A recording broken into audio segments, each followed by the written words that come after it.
కలకత్తాలోనే ఉంటున్నాను.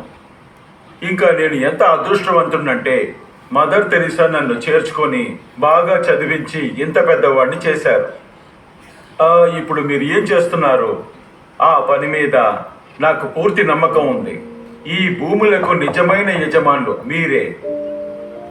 జమీందారులు ఎవరైతే మీ భూములను దోచుకున్నారో అమ్మగారు ఆ భూములను తిరిగి ఇప్పించడానికి ఎంతో పోరాడుతున్నారు.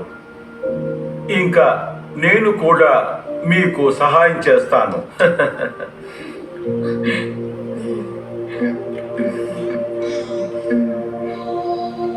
ఇవ్వాలేంటి ఇంత సైలెంట్ గా ఉంది? ఎవరో వచ్చినట్టున్నారు.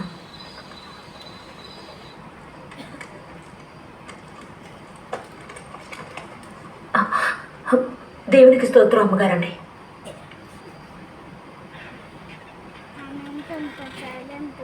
మనందరం ఆ ప్రభువు చూపించిన దారిలో వెళ్ళడానికి మన జీవితం అర్పణ చేశాం.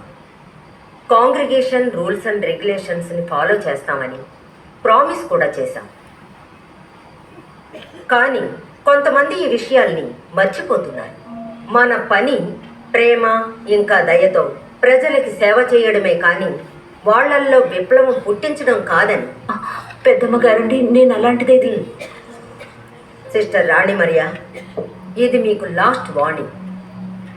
మీరు కాంగ్రిగేషన్ రూల్స్ అండ్ రెగ్యులేషన్స్ని ఫాలో చేసి మీ పనులు చేయండి. ఒకవేళ మీరు మళ్ళీ ఈ అన్వాంటెడ్ యాక్టివిటీస్లో ఇన్వాల్వ్ అయితే ఈ కాంగ్రిగేషన్ మీ మీద స్ట్రిక్ట్ యాక్షన్ తీసుకుంటుంది. And all of you please explain. ఇక్కడ ఎంత జరుగుతూ ఉంటే మీలో ఏ ఒక్కరికి కూడా ప్రొవిన్షియాలిటీకి ఇన్ఫార్మ్ చేయాలని అనిపించలేదా?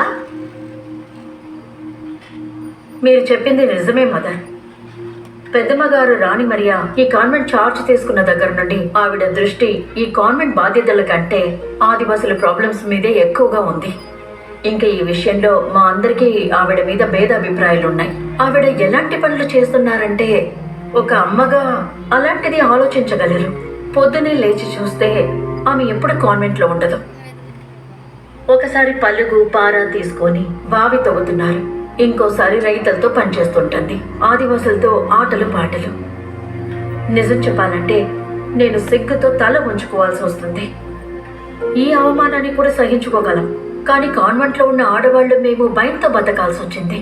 పెద్దమ్మ గారు ఆదివాసులకు తోడుగా ఉండి అధికారులతో ఇంకా గ్రామంలో ఉన్న పెద్దవాళ్లతో గొడవ పడేది. ఇది కూడా మేము ఎన్నోసార్లు అనుభవించాల్సి వచ్చింది. అంతేకాదు, మన కాన్వెంట్ భోజనం గ్రామ ప్రజలకు పంచిపెట్టినప్పుడు కూడా మేము పస్తులుండాల్సి వచ్చింది. ఎన్నోసార్లు ఆలోచించాను ఈ కాన్వెంట్ నుండి ట్రాన్స్ఫర్ తీసుకుని ఎక్కడికైనా వెళ్ళిపోదామని. నా మాట ఎవ్వరు వినరు. గ్రామ ప్రజలు ఈమెని నెత్తి మీద కూర్చోబెట్టుకున్నారు. అది చూసి మేము ఏం చేయలేకపోతున్నాం. అదే కాదు, ఈమెకి ఇండోర్ రాణి అని టైటిల్ కూడా ఇచ్చారు.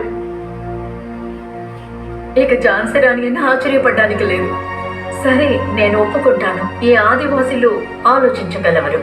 కానీ ఈ ఇందోర్ పత్రిక, ఈ సామాజిక కార్యకర్తలు వాళ్ళందరూ ఏమంటున్నారంటే పురుగుల్లా నలిపేసే ఈ మట్టి పిల్లలు మనుషుల్లా గుండె ధైర్యంతో తల ఎత్తి బ్రతకడం నేర్చుకున్నారని. ఈ అమ్మగారి వల్ల ఇంతటితో అయిపోలేదు. తాగుదానికి తాగునీరు, పిల్లలకి చదువు, ఆడవాళ్లు స్వయ గౌరవంతో బతుకుతున్నారు. ఇంకా కొన్ని సంవత్సరాలుగా జమీందారులు చేస్తున్న దారుణాలకి ఎదురుగా ప్రయత్నాలు కూడా నిలబడుతున్నారు.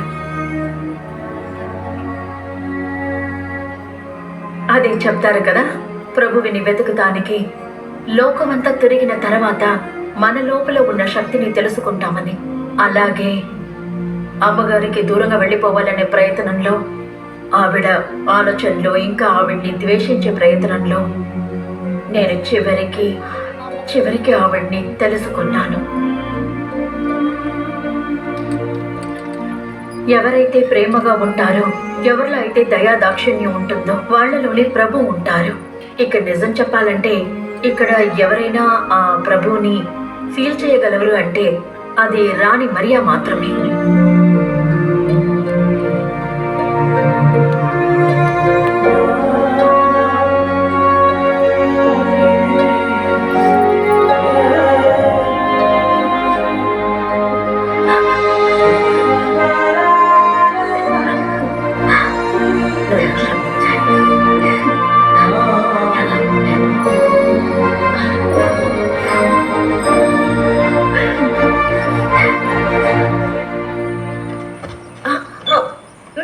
మెల్లగా. అమ్మగారండి జాగ్రత్త జాగ్రత్త